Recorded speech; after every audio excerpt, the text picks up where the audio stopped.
नमस्कार दोस्तों, मैं राकेश वर्मा आप सभी का स्वागत करता हूं आपके अपने परिवार एसएन गुरुकुल पर। साथियों, बिहार का एक ऐसा भाग जिसे हम उत्तरी बिहार के नाम से जानते हैं और उत्तरी बिहार का अधिकांश भाग पूरे वर्ष भर के 3 से 4 माह तक जलमग्न रहता है। लेकिन जलमग्न तब रहता है जब अत्यधिक बारिश होते हैं, बरसात का मौसम होता है। तब वहाँ के नदियों में पानी उफान उड़ेल रहे होते हैं और चारों तरफ पानी इस प्रकार बिखेर जाते हैं नदियों के द्वारा कि जलमग्न हो जाता है। बाढ़ सी स्थिति उत्पन्न हो जाती है और प्रत्येक वर्ष 3 से 4 माह उन क्षेत्रों में त्राहिमाम त्राहिमाम मचा रहता है। लेकिन बरसात से पूर्व ही झमझम बारिश होने के उपरांत यदि सड़क नदी में तब्दील हो जाए, सड़क पार करने के लिए नाव का इस्तेमाल करना पड़े, तो यह बिहार के लिए बेहद ही शर्मसार कर देने वाली स्थिति नजर आती है। साथियों, बिहार में शिक्षा में सुधार हेतु क्रांति की लहर दौड़ रही है। चाहे वह पिछले 1 साल के दरमियान के पाठक का प्रयास रहा हो या आज एसीएस डॉक्टर एस सिद्धार्थ का प्रयास जारी हो, हर प्रयास में एक ही नजर आता है कि किसी प्रकार से बिहार का शैक्षणिक व्यवस्था सुदृढ़ कर देना है, बिहार के शिक्षा में सुधार ला देना है। लेकिन किस प्रकार का सुधार और कैसे सुधार? आखिर जब तक छात्र छात्राएं विद्यालय पहुंचेंगे नहीं, शिक्षक शिक्षिकाएं विद्यालय पहुंचेंगे नहीं, जब तक विद्यालय भवन नहीं होगा, विद्यालय में बैठने का उचित प्रबंधन नहीं होगा, जब तक विद्यालयों में पठन पाठन कार्य हेतु अनुकूलित वातावरण नहीं होगा, तब तक शैक्षणिक व्यवस्था की सुदृढ़ीकरण और शिक्षा में सुधार की कल्पना बेकार सा नजर आता है। साथियों, किशनगंज का ठाकुरगढ़ प्रखंड के दल्ले गांव एक ऐसा गांव जहां के उच्च माध्यमिक विद्यालय के सभी शिक्षक एक नाव के सहारे विद्यालय जाते हैं और नाव को खेने वाला कोई और नहीं होता, कोई ट्रेंड पतवार नहीं होता, बल्कि नाव का खेवैया खुद उस विद्यालय के प्रधानाध्यापक होते हैं जो नाव को खेवते हैं। प्रधानाध्यापक को विशेष ट्रेनिंग तो दी नहीं गई है कि नाव को खेवना कैसे है। जब नदी के विपरीत धारा में नाव को ले जाना है तो कैसे ले जाना है, अधिक गहराइयों के ऊपर से पार करना है तो कैसे पार करना है, और जब धारा की दिशा में ले जाना है तो कैसे ले जाना है, किनारे पर जब नाव खड़े करने हैं तो कैसे करने हैं, और खड़े नाव को जब आगे बढ़ाना है तो कैसे बढ़ाना है। क्योंकि एक मोटरसाइकिल भी चलाने वाला जो चालक होता है वह भी अपने घर के बड़े भाई, चाचा, पिता या फिर अपने दोस्त यार से ही सही, लेकिन ट्रेनिंग तो अवश्य लेता है। लेकिन जो शिक्षक हैं, जो प्रधान शिक्षक हैं, उन्हें नाव खेवने का ट्रेनिंग आखिर कब दी गई? और बिना प्रशिक्षण लिए ही नाव खेवने वाले प्रधानाध्यापक जो अपने सभी विद्यालय के अध्यापकों को उस नाव पर बैठा करके और विद्यालय ले जा रहे हैं, क्या यह जोखिम भरा नहीं है? यदि किसी प्रकार की आपत्तिजनक घटना घट जाती है तो इसका जिम्मेदारी कौन लेगा, जवाबदेही किसका बनेगा? यह सोचने और समझने वाली बात है। बेशक मैंने बार बार कहा है कि शिक्षा व्यवस्था में सुदृढ़ीकरण और शिक्षा में सुधार अति आवश्यक है।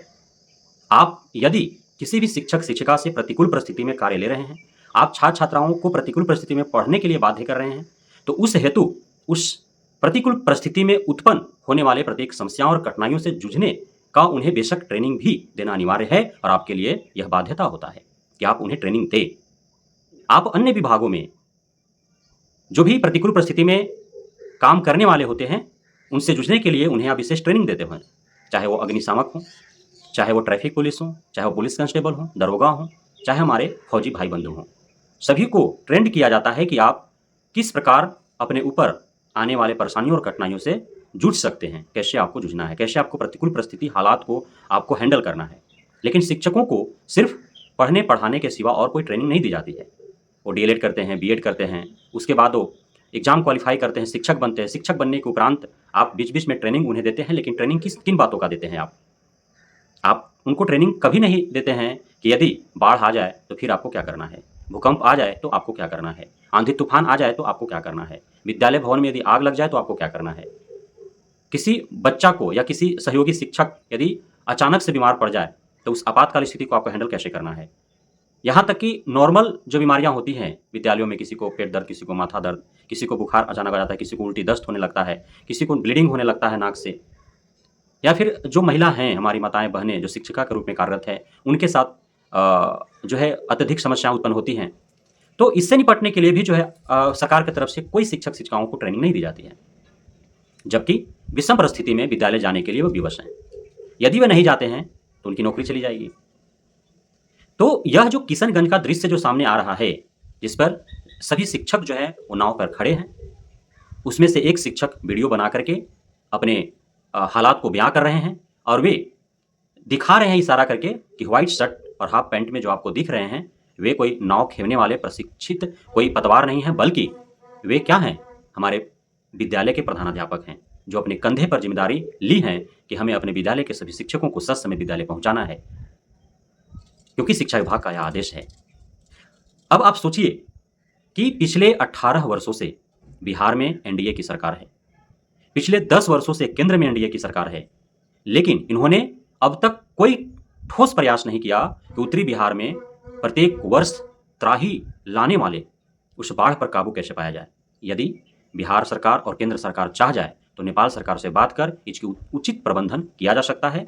बाढ़ आए भी तो उस पर काबू पाया जा सकता है और उस बाढ़ में जो पानी है जिससे अत्यधिक क्षेत्र प्रभावित होते हैं, उस क्षेत्र को प्रभाव से कम किया जा सकता है, ताकि कम लोग इफेक्टेड हो और जो प्रत्येक वर्ष हजारों की तादाद में इस बाढ़ के चपेट में लोग मारे जाते हैं तो उनकी संख्या कम हो, कम जान माल की क्षति हो। तो इस प्रकार की व्यवस्थाएं की जा सकती थी, लेकिन अब तक कोई प्रयास नहीं किया गया है और इसी प्रकार से आम जनमानस जीने के लिए मजबूर है, विवश है।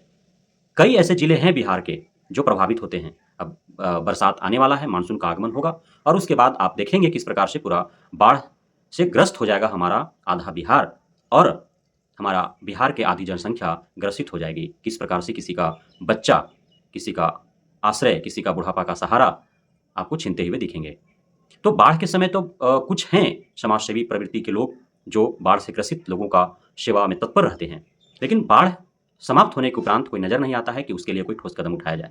अधिकारी, पदाधिकारी, जनप्रतिनिधि, सरकार, सत्तारूढ़ या विपक्ष, कोई भी नेता मंत्री, कोई आपको नहीं दिखेंगे इस पर बात करते हुए। कहीं कोई आपको नेशनल मीडिया में भी आपको इस पर चर्चा होते हुए आपको नहीं दिखेगा। जब बाढ़ आते हैं उस समय जो है आपको हर जगह खबरें दिखेंगी, लेकिन बाढ़ समाप्त होते ही सब तरफ से चर्चा गायब हो जाते हैं कि कैसे आखिर अगले वर्ष न बाढ़ आए, उससे पूर्व ही व्यवस्था कर लेनी चाहिए।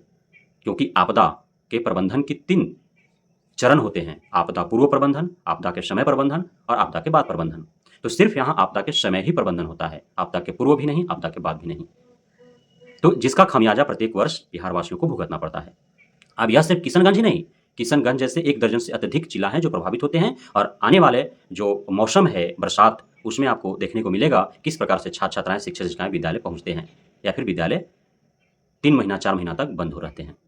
बहुत बहुत धन्यवाद आप सभी शिक्षक साथियों का, नवनियुक्त शिक्षकों का, भावी शिक्षकों का, छात्र छात्राओं एवं उनके अभिभावकों और परिजनों का हमारे साथ जुड़े रहने के लिए, बने रहने के लिए, हमें इतना प्यार देने के लिए, हम पे भरोसा बनाए रखने के लिए। जय हिंद।